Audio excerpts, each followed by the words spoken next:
নমস্কার বন্ধুরা, বিজলি Bengali cooking থেকে সবাইকে স্বাগত। আশা করি সবাই ভালো আছো, সুস্থ আছো, আমিও ভালো আছি। তাই যে সকাল সকাল চলে আসছি রান্নাঘরে। অন্য দিন পিঠা মাছ মাংস দেখায় বন্ধুরা, আজকে দেখাবো ডিমি। তো দেখছো আমি ডিমের রেসিপি অনেকে দিয়েছি, কিন্তু আজকেরটা অন্যরকম হবে, অন্য স্বাদের। এইভাবে রান্না করলে কিন্তু খুব টেস্টি হয়। চলো দেখতে থাকো। আমি সব কিছু রেডি করে নিয়েছি। আজকে এখানে রান্না করব না বন্ধুরা, ওইখানে করব, অন্য একটা রান্নাঘর আছে সেখানে করব। যে 4টা ডিম নিয়ে নিয়েছি, আর এখানে এই যে আলু সিদ্ধ করে নিয়ে নিয়েছি। এই যে আলু দিয়ে রান্না করবো, এই আলুটা করে নিয়েছি।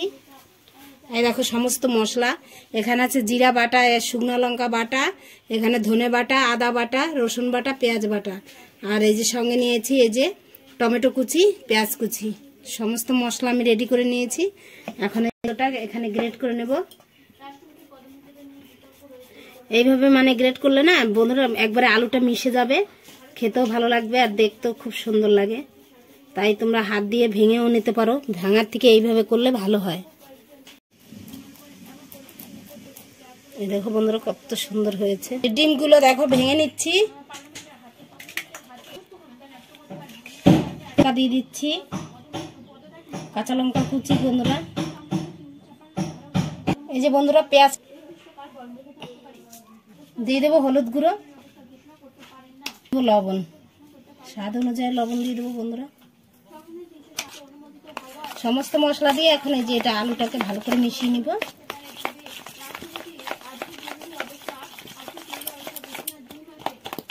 কড়াই বসিয়ে দিয়েছি, কড়াইয়ের ভিতরে তেল দিয়ে দিলাম। কড়াইতে তেল দিয়ে দিয়েছি, তেলটা গরম হয়ে গেছে। এখন আমি ডিমটা দিয়ে দেবো, ঢেকে দিব বন্ধুরা। এই দেখো বন্ধুরা কত ফুলে উঠেছে, কাঁচা কাঁচা রয়েছে।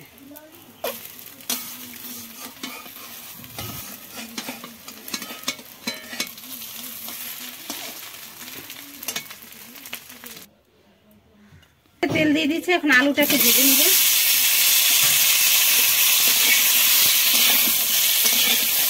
দেবো সামান্য হলুদ গুঁড়ো, দেবো সামান্য লবণ, লাল লাল করে আলুটা ভেজে নেবে। সেদ্ধ আলু দিয়ে ডিম দিয়ে দেখো দারুণ এক স্বাদে দিয়েছি তোমরা। আলুটা আমি লাল লাল করে ভেজে নিয়েছি, এখন নামিয়ে নিব। দিয়ে দিলাম তেল, এলাচ, লবঙ্গ, দারচিনি দিয়ে দিচ্ছি। দিয়ে দেবো একটু জিরা, দিয়ে দেবো 2টা তেজপাতা, দিয়ে দেবো পেঁয়াজ কুচি,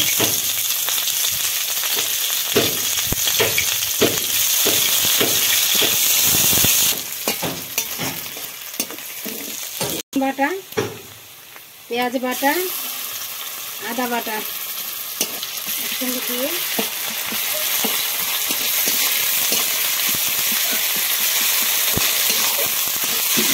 আদা পেঁয়াজের কাঁচা গন্ধটা চলে গেছে বন্ধুরা। এখন দিয়ে দিবা এই যে ধনে বাটা,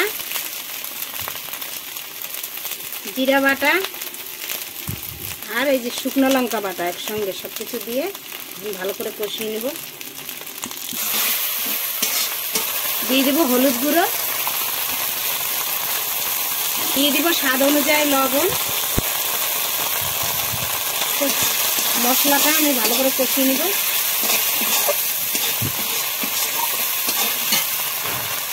একটু টমেটো কুচি,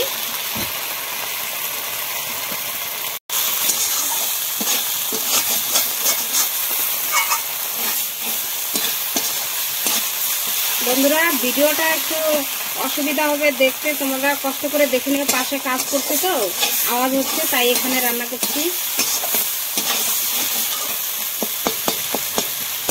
দেখো বন্ধুরা মশলাটা কিন্তু আমার কষানো হয়ে গেছে, আর এই মশলাটা যত ভালো কষানো হবে খেতে কিন্তু খুব স্বাদ হবে ততই। দিয়ে দিব আলুগুলো,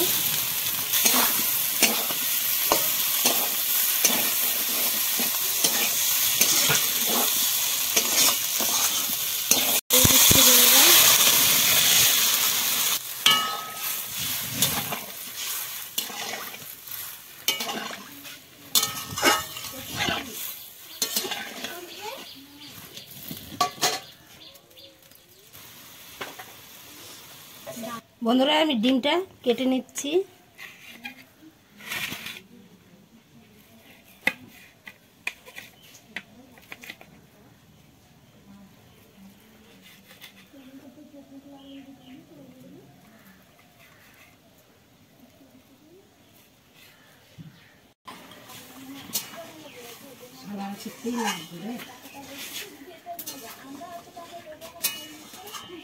ফুল আমি এখন দিয়ে দিব।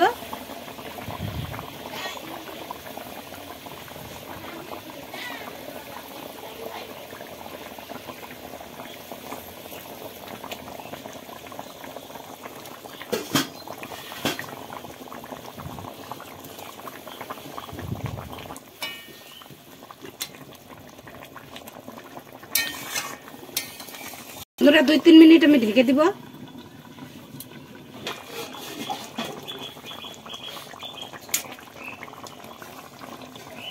দেখো বন্ধুরা কালারটা কত সুন্দর হয়েছে। গরম ভাতে কিন্তু সেই জমে যাবে একবারে, মাছ মাংস কিছু লাগবে না। দেব একটু গরম মশলা গুঁড়ি।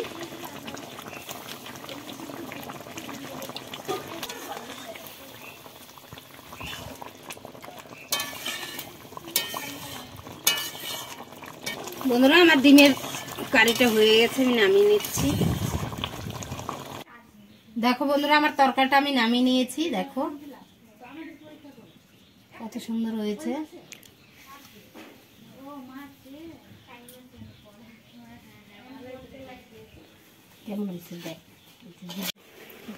বন্ধুরা এই যে আমি দেখো নামিয়ে সাজিয়ে নিয়েছি। তো এই রেসিপিটি ভালো লাগলে লাইক শেয়ার কমেন্ট অবশ্যই করবে, আর আমার চ্যানেলটিকে সাবস্ক্রাইব করবে নতুন নতুন ভিডিও পাওয়ার জন্য। বন্ধুরা দেখো এইভাবে এই রান্না করলে কিন্তু খুব স্বাদ হয়, খুব টেস্টি হয়। বাড়িতে মাছ মাংস না থাকলে এভাবে রান্না করে খাবে, খুব স্বাদ হয়, টেস্টি হয়। দেখা হচ্ছে নতুন কোনো ভিডিওতে।